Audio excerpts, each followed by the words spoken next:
My name is Ava Collins. I am 28 years old, and 24 hours ago, I stood at a graveside while a folded American flag was pressed into my shaking hands, the fabric pulled so tight it felt less like an honor and more like a weight that might crush my chest. And I truly believed the worst sound I would ever hear was the hollow thud of dirt hitting my husband Ethan's casket. I was wrong. The worst sound came the next morning when I turned my car onto our quiet street in Savannah, still wearing the black dress from the funeral, my eyes swollen from a night with no sleep, and saw a moving truck parked in front of the little yellow house Ethan and I had spent 6 years turning into a home. For a long second, my mind refused to understand. The truck door was rolled up. Two men in work boots were carrying out my grandmother Delia's cedar chest, the one that had held my wedding dress and every letter Ethan ever mailed me when I was away on duty. They walked past the azalea bushes Ethan planted for me our first spring here, past the porch swing where we planned names for children we never had time to hold, and not one of them looked at me. My heart was pounding so hard it felt like it might bruise my ribs from the inside. Before I could even shut my car door, I heard his voice, smooth and cold and perfectly steady, the voice that had ordered waiters and employees and even his own sons for as long as I had known him. "Ava, you are making this harder than it needs to be," Richard Collins said as he stepped out onto the porch. One hand tucked in the pocket of his pressed slacks, the other holding a clipboard as if this were a routine business inspection and not the dismantling of my life. The black ribbon from the funeral was still pinned to his lapel, a token of grief that never reached his eyes. Behind him, his wife Marianne adjusted the strand of pearls at her throat and looked me over slowly, the way she might check a tablecloth in one of their restaurants for stains, faintly annoyed to find I was still here. My brother-in-law Liam appeared in the doorway behind them, shouting to the movers to be careful with the framed portraits lining the hall, and it was only then, staring past him into the dim interior of the house, I had scrubbed and painted and filled with memories that I saw every photo they had chosen to save was of Ethan with them.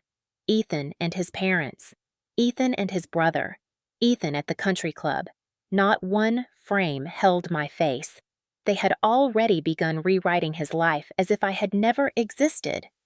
"What are you doing?" I asked, and even to my own ears, my voice sounded raw and unfamiliar. "This is my house." Richard smiled, then a thin, professional smile that never touched the flat gray of his eyes. "Our house," he corrected calmly. "Our family property. Ethan is gone. Property reverts to the bloodline now." His words hit harder than the rifle volleys at the cemetery. Yesterday, they lowered my husband into the ground. Today, his family was trying to bury me as well, and they had no idea that the widow they were pushing off this porch was not nearly as alone or as powerless as they believed. The moment the words left Richard's mouth, something inside me went very still. Not numb, not shocked, just eerily steady in the way a medic learns to be when chaos is closing in. And as I stepped closer, the movers paused mid-lift, their eyes darting between me and the family who had hired them, unsure whom to obey. I reached for the door frame out of instinct, needing to anchor myself to something real, something that had been mine and Ethan's. But Liam stepped forward and planted his palm flat against the wood as if blocking a stranger, not the woman who had eaten Sunday dinners in this doorway, the woman who had held his newborn nephew while he took photos for social media.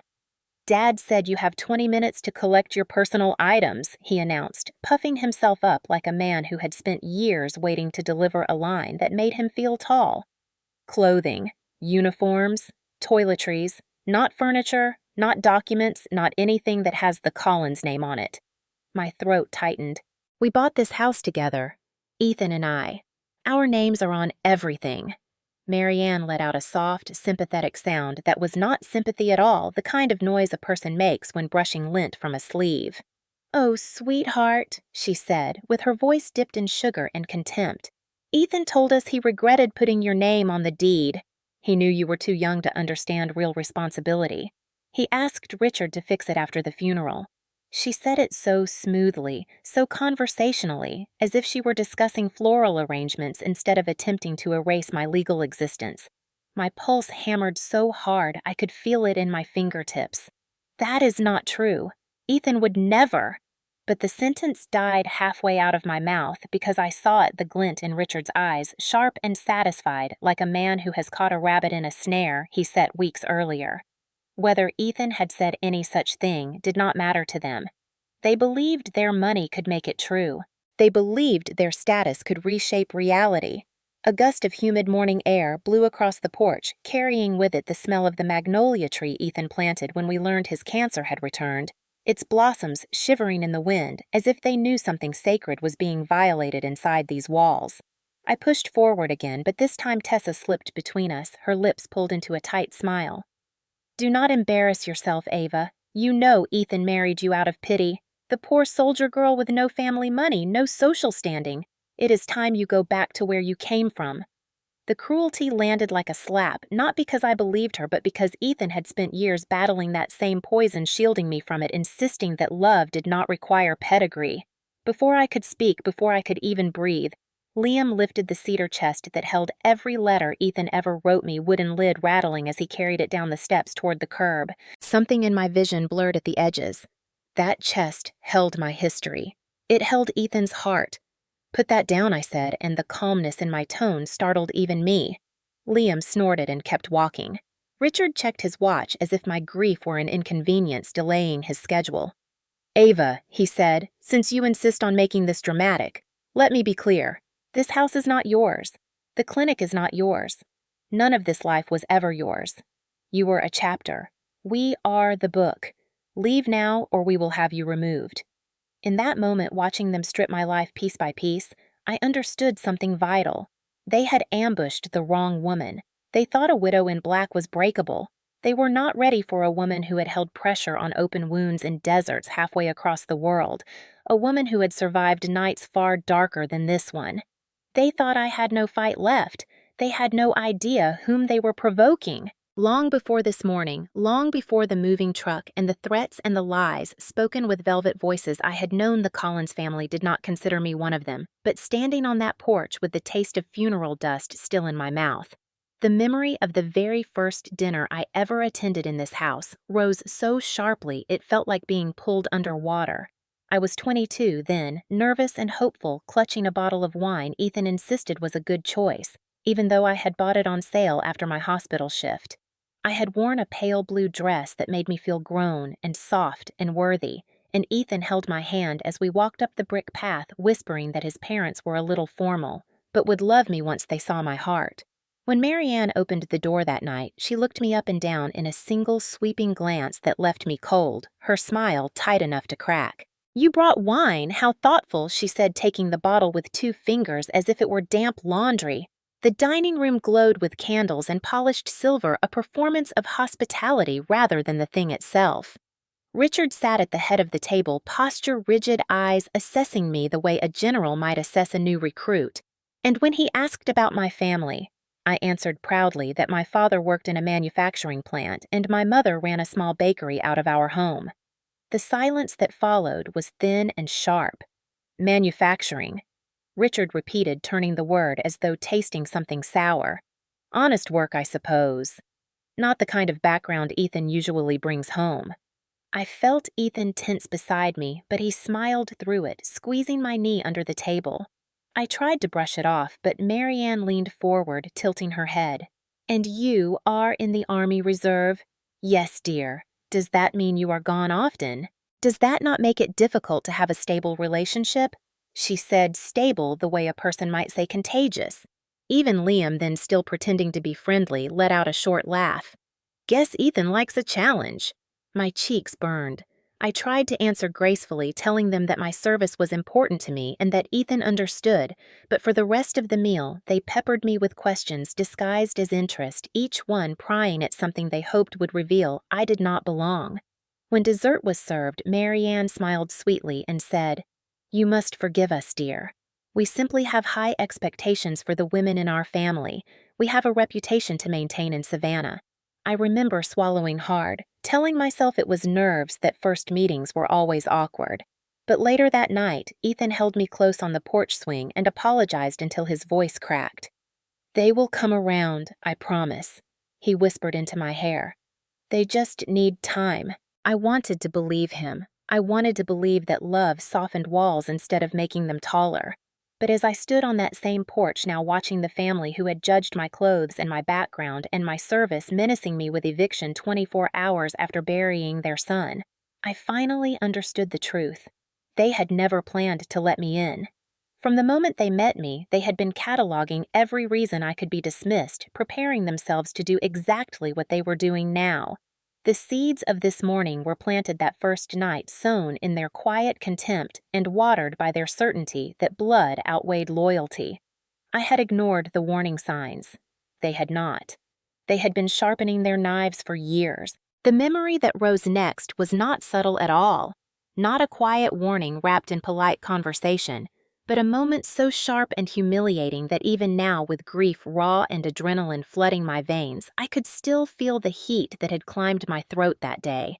It was our first Christmas as a married couple, and I had spent weeks knitting a scarf for Marianne, a deep green cashmere blend I chose because Ethan once joked it matched the shade she used to paint her dining room every other year. I wanted her to feel seen. I wanted her to know I respected her place in Ethan's life, even if she never made space for mine. Ethan had watched me finish it by the soft glow of the tree lights, telling me she would treasure something handmade, that she would appreciate the time and care. I believed him because I wanted to, because love often makes optimists out of those who should know better. On Christmas morning, we drove to the Collins estate, a house so large it echoed a house filled with glass ornaments and porcelain figurines that looked too delicate to breathe near. The moment we walked in, Marianne swept Ethan into a tight embrace, patting his cheek as though he were still a boy.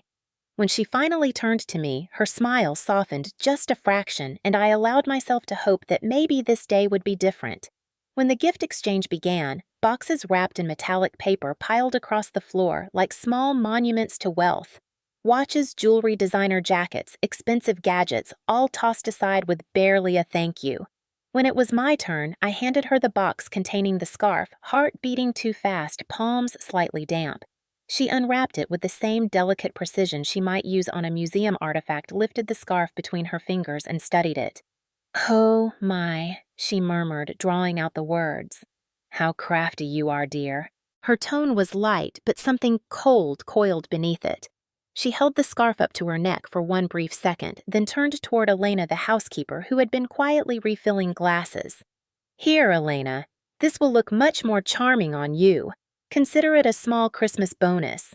She placed the scarf into the other woman's hands without looking at me, already glancing around for her next gift. The room fell silent for a beat, not out of discomfort, but out of acceptance. This was normal to them. This was who they were.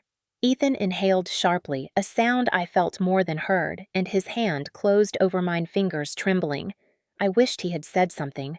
I wished he had stood up, but he was a gentle soul trapped between a wife he loved and a family he feared disappointing.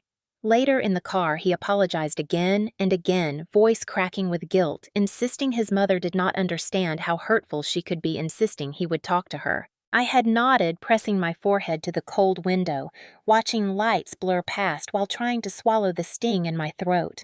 I told myself it was only a scarf. I told myself I was overreacting. But humiliation has a way of teaching lessons the heart refuses to learn the first time. It had not been about the scarf. It had been about value. It had been about hierarchy. It had been about reminding me in front of everyone that in her eyes I would always be the outsider whose efforts were worth less than the smallest trinket purchased from a boutique she frequented out of boredom. That was the day something in me shifted, not enough to walk away, but enough to understand that love would never be the currency the Collins family traded in. Status was, power was, control was. And as I stood on the porch, now watching them tear through my life with that same cold entitlement, I realized they had only refined the cruelty they once used for sport. Today it was a weapon, and they believed it would finish me. They were wrong. The worst memories never arrive politely. They do not knock or ease their way in. They strike like lightning, sudden and brutal, and as I stood on that porch with my past collapsing into my present, the moment that surged up next was the night I learned without any doubt that the Collins family was not simply unkind or judgmental or difficult. They were dangerous.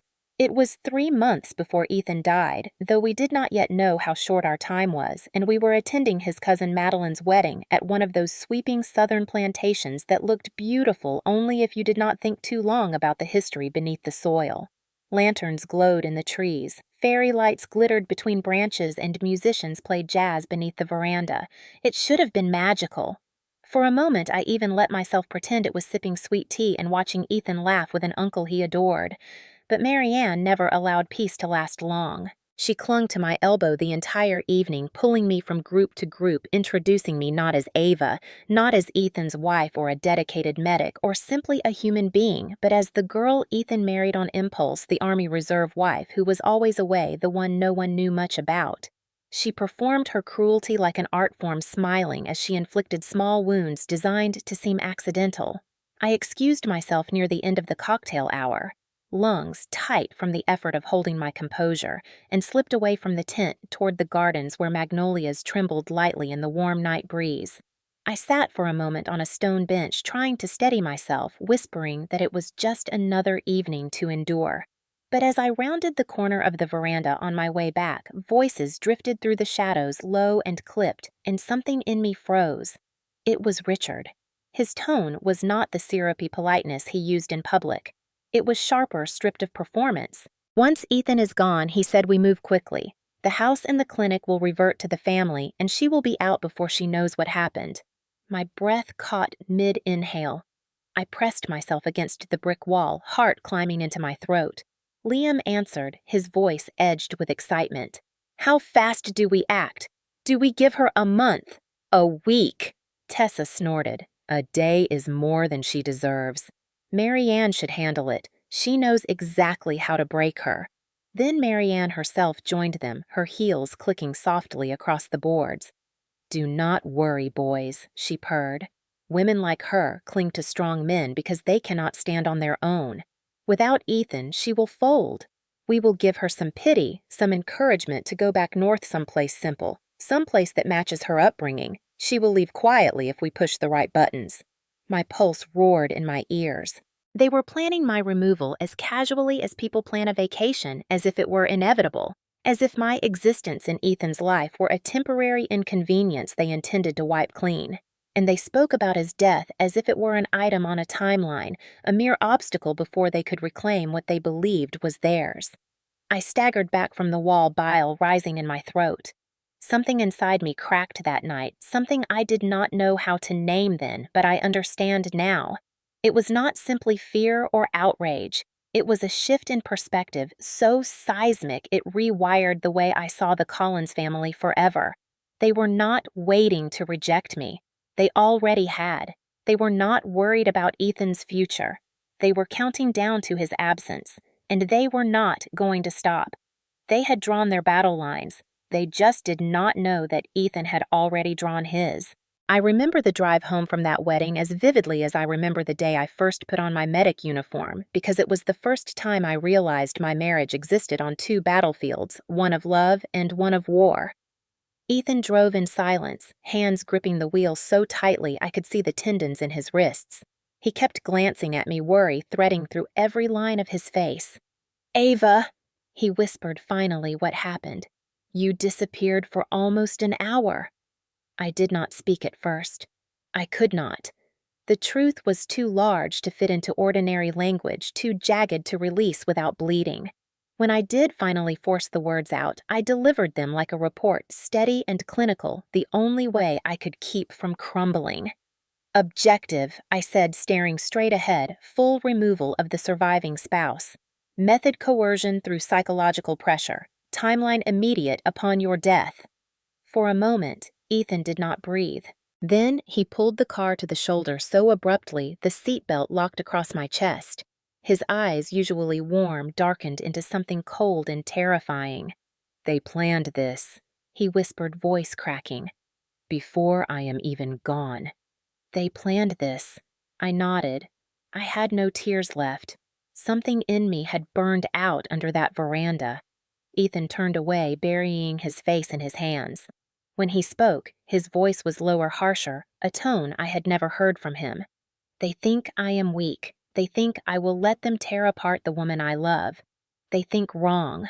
When we got home, he did not pour a drink, did not sit, did not breathe normally again until he strode to the hall closet and pulled out a battered leather briefcase. I had never seen it. He carried it to the kitchen table like it was a weapon. He clicked it open, and inside was not the chaos of a man who avoided conflict his entire life. Inside was a fortress.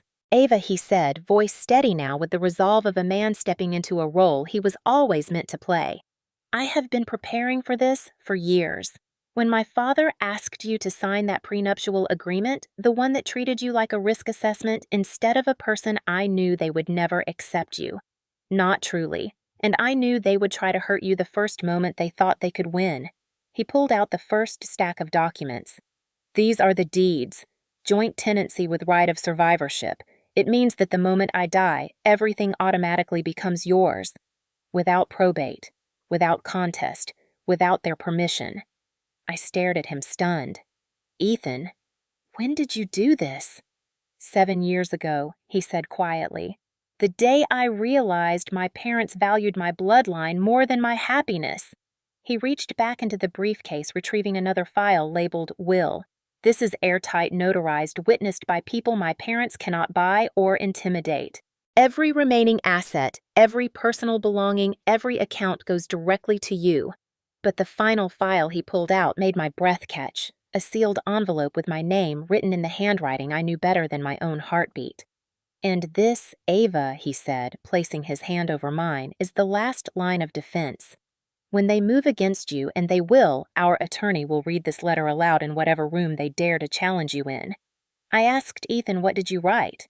His expression softened, but his voice was steel. "The truth. Every insult they ever gave you, every cruelty they pretended was etiquette, every moment they failed me by failing you." I did not know then how soon that letter would be needed. I did not know cancer was already growing inside him.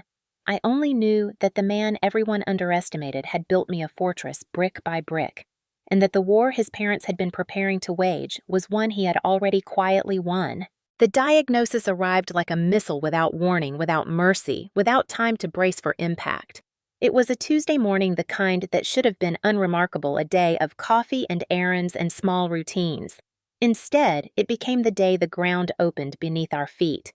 Ethan sat on the paper sheet of the exam table, legs dangling like a child's, hands clasped so tightly his knuckles blanched.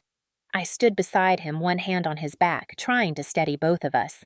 When the doctor said the words pancreatic cancer stage 4, the fluorescent lights above us buzzed loudly as if the universe itself recoiled. Ethan did not look at me right away. He stared at the floor, breathing slow, deliberate breaths, the kind soldiers take when they are preparing for impact. When he finally lifted his eyes, there was no fear in them, only resolve. "Call Noah," he said quietly, meaning our attorney, the one he had chosen for his ruthlessness, his precision, his refusal to lose. "Not call my mother, not call my father, not call my siblings. Call Noah." He was running his emergency checklist. I nodded, even as my stomach twisted. The next weeks blurred into hospital rooms and whispered conversations with nurses, the beep of machines, the faint antiseptic scent that followed us everywhere. I held his hand through chemotherapy sessions that left him trembling and gray. I spoon-fed him broth when he could not lift his own arms. I lay awake at night watching his chest rise and fall, terrified of the moment it might stop. But even in the darkest hours, his resolve did not waver.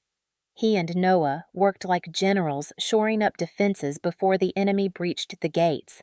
Every form was reviewed, every clause refined, every signature secured with witnesses the Collins family could never challenge. One night, after a long hospital shift of my own, I found Ethan and Noah at our dining table, papers spread across the wood like maps on a war room desk. Noah looked up with sympathy but also approval.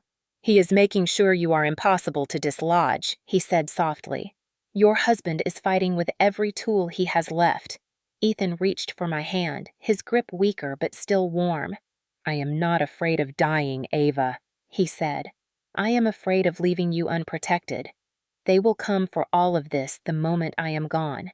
They will come for you."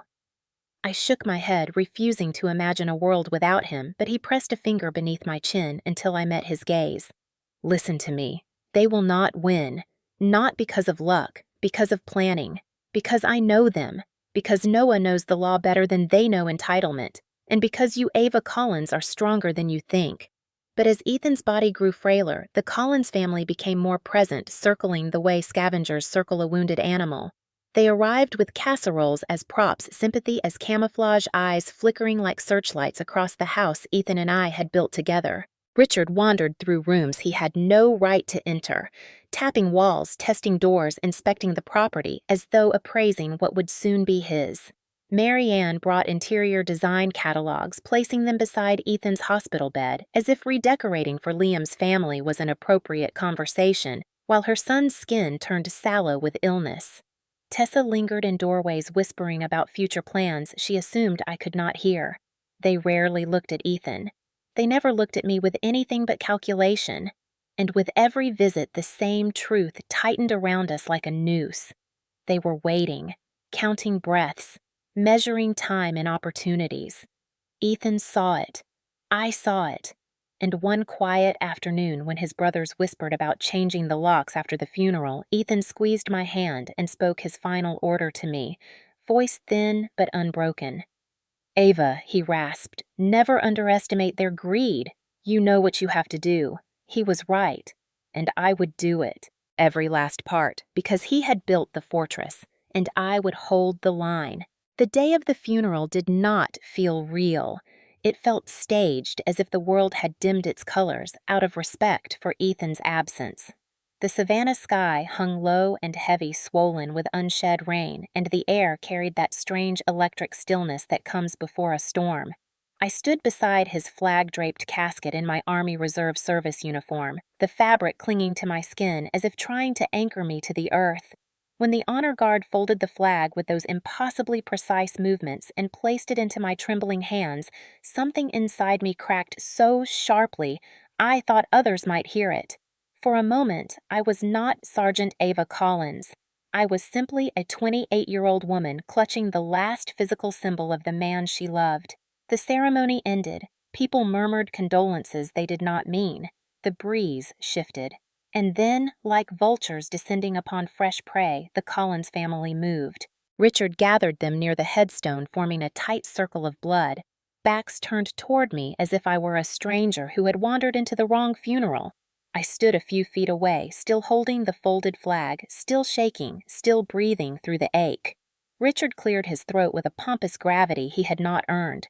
In order to preserve Ethan's legacy, he announced, voice thick with manufactured sorrow, and to ensure the stability of our family's future, the house will be transferred to Liam and his wife. They will need a proper place to raise children.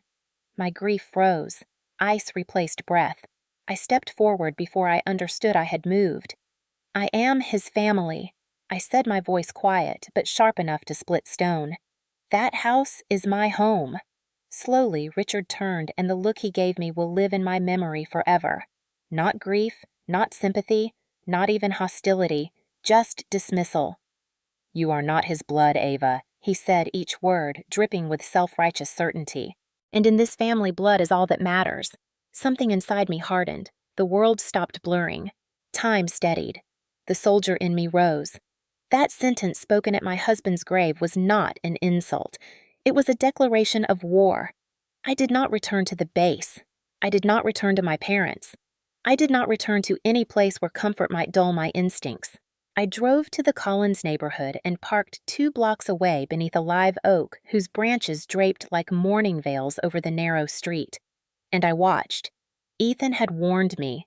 Noah had warned me. Now I would see how fast they would execute the plan they had whispered about under that veranda. At 8 in the morning, a moving truck rumbled down the street, white paint gleaming under the weak sun.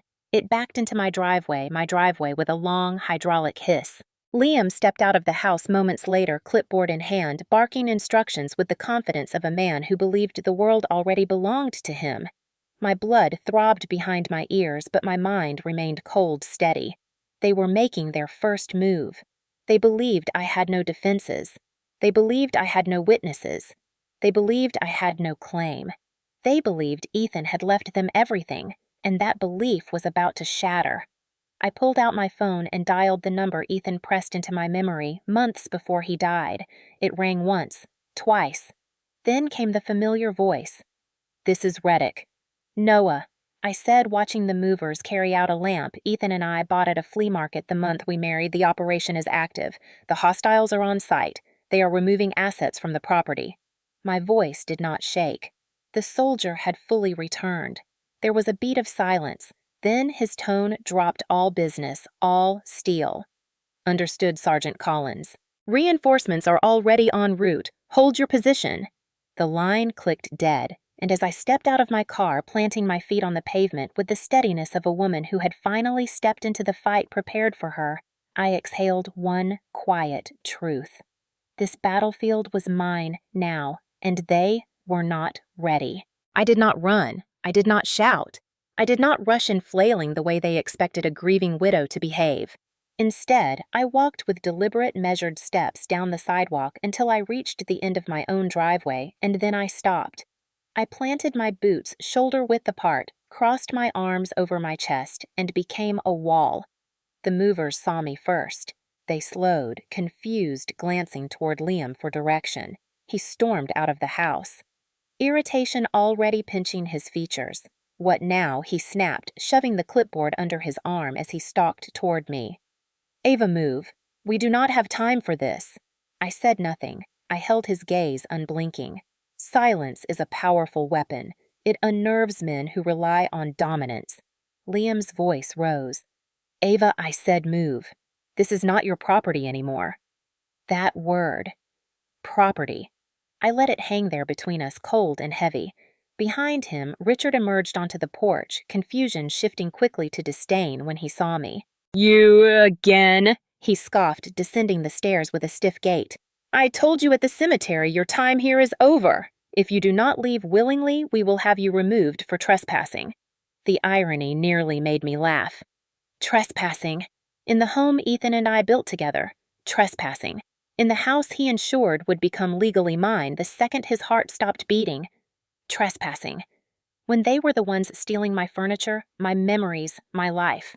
But I still said nothing, because I knew what was about to happen next. And then, right on cue, the low growl of an expensive engine broke through the morning quiet. A sleek black Mercedes eased down the street and pulled in directly behind the moving truck, blocking it in with surgical precision. The door opened, and out stepped Attorney Noah Reddick. He wore a tailored navy suit, dark sunglasses, and the look of a man who never rushed because the world moved for him. He did not glance at me. He did not glance at the house. He walked straight toward Richard, the same way a predator walks toward something that should not have wandered into its path. "Richard Coleman," he said, not a question. Richard puffed up his chest. "Yes." "And you are—" Noah lifted a card, not offering it, simply showing it. "I am the legal counsel for the estate of the late Ethan Collins and the personal attorney for his wife, Sergeant Ava Collins."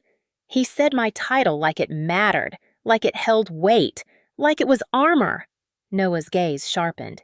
"And I am here to inform you that you are currently trespassing on privately owned property and participating in the unlawful removal of assets belonging solely to my client." The silence that followed was seismic. Liam's mouth fell open. Tessa appeared in the doorway, eyes widening. Even Marianne, standing behind the window curtain, visibly paled. Richard laughed a brittle cracking sound. "This is a family matter," he barked. "You have no jurisdiction here." Noah removed his sunglasses with a calmness so lethal it felt like a blade. "When property deeds are involved, when legal ownership is in dispute, when unlawful eviction is attempted, it becomes entirely my jurisdiction." He stepped closer. "And you, Mr. Coleman, are about 30 seconds from being arrested for felony theft." The color drained from Richard's face. Noah continued. "Because every single item currently being removed from this house belongs to my client."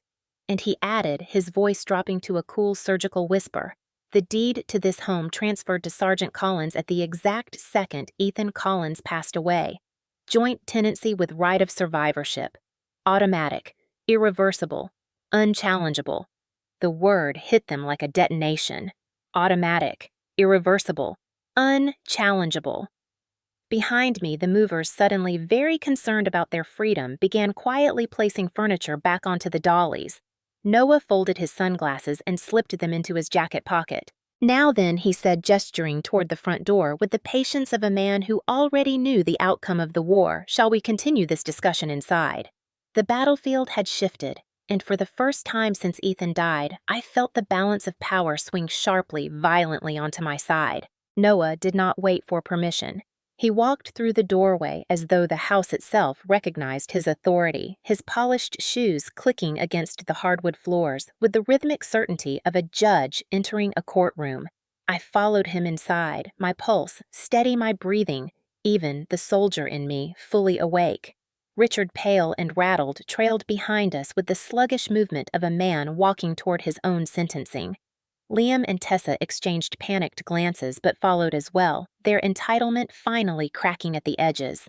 Noah stopped at the dining table, the same table where Marianne once dissected my upbringing like it was a specimen on display. He set down his leather briefcase, flipped both clasps, and opened it with two sharp snaps that sliced through the thick air. The sound alone made the Collins family flinch. "Let us begin," he said, his voice cool and resonant. He withdrew the first file and slid it across the table. "These," he said, "are the official deeds for this property and for the Collins Veterinary Clinic. As you will note, they were legally refiled 7 years ago under joint tenancy with right of survivorship." Noah paused, allowing the sentence to land. "That means, Mr. Coleman, that the ownership of this home passed immediately to Sergeant Collins upon Ethan's death. There is no probate process, no review, no loophole, no avenue for contest. The transfer was automatic and complete." Liam let out a strangled noise. "That cannot be. Ethan would never." Noah cut him off with a raised hand. "Ethan Collins anticipated your reaction. He anticipated all of it." He produced the second file with clinical precision and laid out the airtight will Ethan and he had crafted. "Every remaining asset, every bank account, every piece of personal property has been bequeathed fully to Sergeant Collins," he said. "Your attempts to seize the home and belongings of a grieving widow are not only morally bankrupt, they are legally indefensible." Color rose in Richard's face, blotchy and furious. Ethan was manipulated, he spat. He was sick. He did not know what he was signing. Noah smiled, and it was a predator's smile. "Ethan executed this will in full health, witnessed and notarized by professionals your influence could not touch. And in the event you or any family member attempted to contest it," he flipped to a tabbed page, "you would activate this clause, the no contest clause. If you challenge this document in any capacity, you are treated as having predeceased Ethan and forfeit every potential claim." Silence slammed into the room. Tessa swayed slightly. Liam gripped the back of a chair like he needed it to remain standing. Marianne finally spoke, her voice a thin, trembling thread as she stepped into the dining room. "Noah, surely there is space for compassion here. We are grieving parents. We simply want what is best for the family." Noah turned his head slowly, meeting her gaze with a level of cold disbelief that froze even me.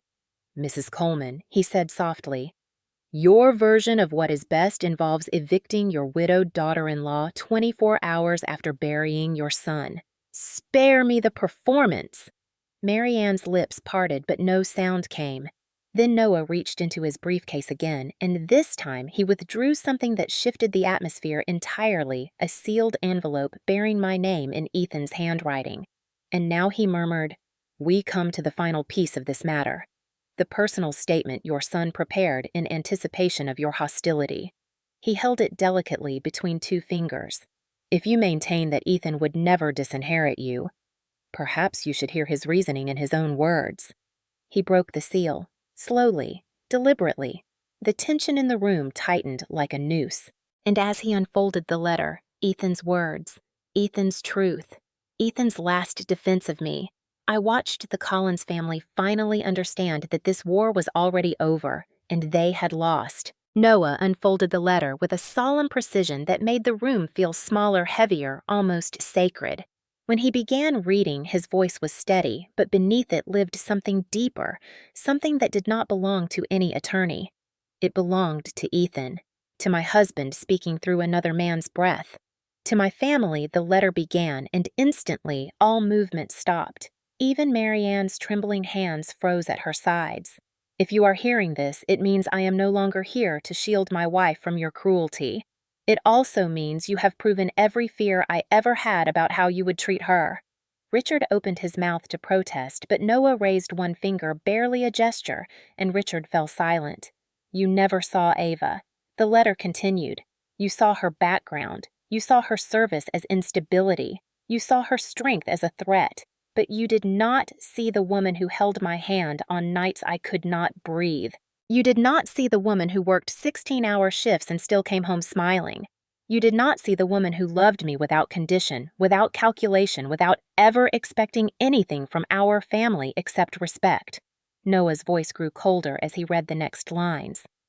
Father, you demanded she sign a prenuptial agreement because you feared losing assets more than losing me. You made my marriage a business negotiation, and in doing so, you revealed what you valued most. Richard's jaw tightened, shame and fury warring across his expression. Noah did not pause. Mother, you humiliated her on Christmas, giving away her handmade gift as if it were trash. That single act told me exactly how little you believed she belonged in this family. Marianne covered her mouth with both hands as a sob broke free. Noah turned a page with ruthless calm. Liam, Tessa, you spoke of my death as if it were a scheduling convenience. You plotted her eviction before I was even in the ground. You treated my life's work, the clinic I cherished, as a prize waiting to be claimed. I felt something inside me splinter at those words, the memory of that veranda conversation slicing through me again. Then came the turn, the pivot, the part of Ethan's soul laid bare on paper. You all saw her as temporary, replaceable, a complication, but you were wrong. She is the only person in this family who ever loved me for who I am instead of who you wanted me to be. She is my legacy. She is my family. You are not entitled to anything I built simply because we share blood. The room felt airless.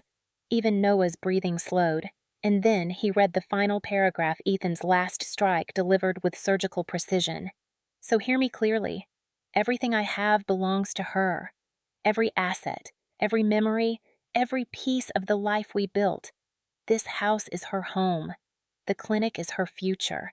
And if you ever try to take from her what I have secured, then know this, you have already lost. Because I saw you for who you really are, and I chose her. Finally, with the weight of a gavel, Noah delivered the closing line. Now get out of her house. The silence afterward was total, crushing, absolute. No one moved. No one breathed. It was the kind of silence that follows destruction, the settling dust after a building implodes. Richard collapsed into a chair, deflated, stripped of every ounce of self-importance.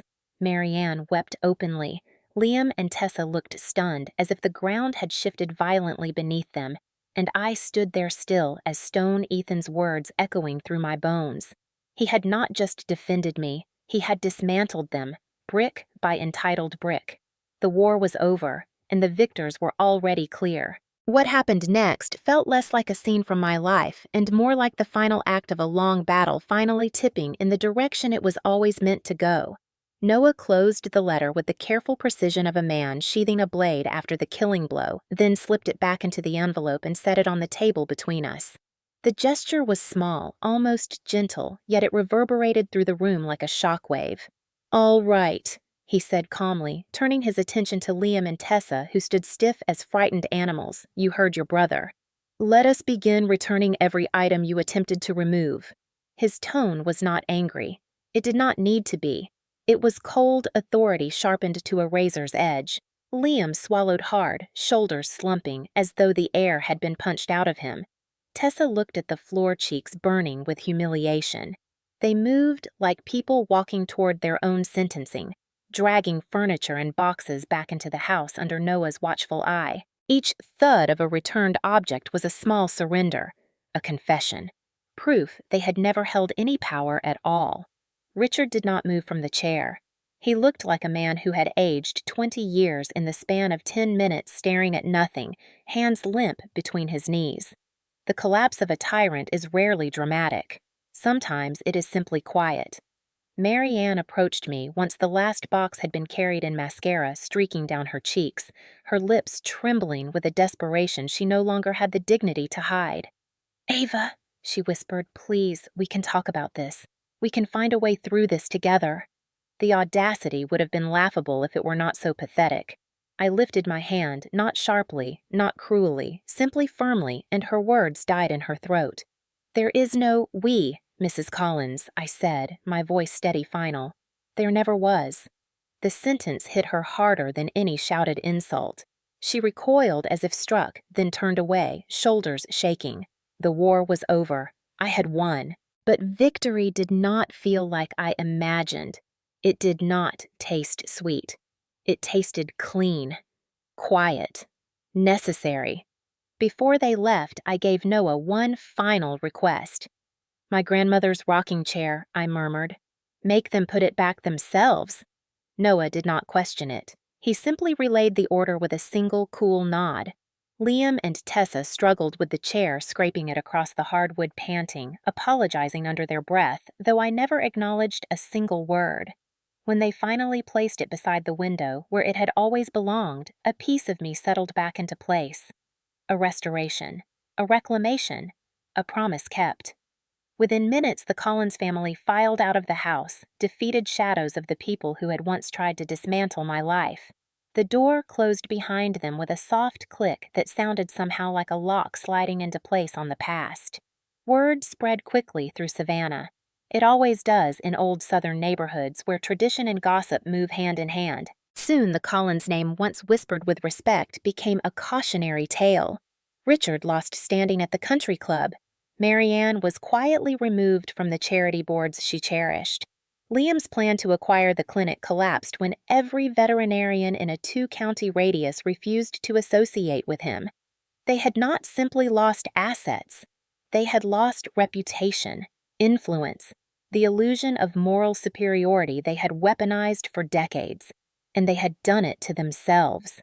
That night, when the house finally stilled and the storm outside softened to a distant rumble, I sat in my grandmother's rocking chair and let the silence settle around me.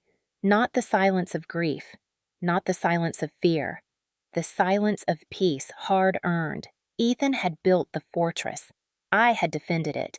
Now at long last I could begin building something new on the ground we had fought to protect. My war was over, and dawn was already waiting.